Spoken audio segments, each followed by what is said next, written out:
love when people ask me about my story of being called to become an apostle of the Sacred Heart of Jesus. A religious vocation really is a sense of being called, and it's also a story of falling in love, and I love sharing that story. So I grew up Catholic, and I went to a high school with our sisters, but I didn't think about becoming a sister when I was in high school. That seemed like, I don't know, something other people did, but it didn't seem like a real choice for me.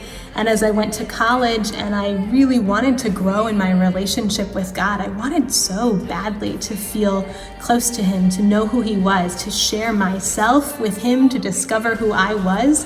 And I met other people who wanted that same kind of relationship. And so I grew in my prayer life, I grew in understanding who God was, and I was sort of blindsided by my call. Some sisters will tell you that their call was a long, slow story over time, but for me, I had one moment of really clarity when I just was overwhelmed with this sense that God was calling me to be a sister. I was at a Sunday Mass at my college campus ministry, and it was during the reading of the gospel because I was standing up, and I just felt overwhelmed with this sense that God was calling me to be a sister.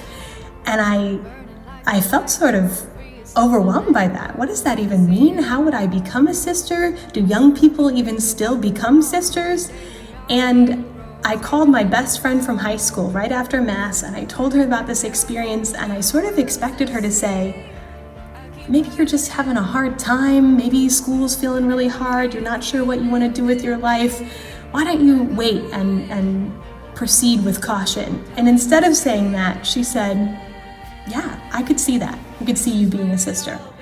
And I felt so confirmed that that experience was maybe true. And that was the beginning of a long journey that has finally brought me here, ready to make final vows.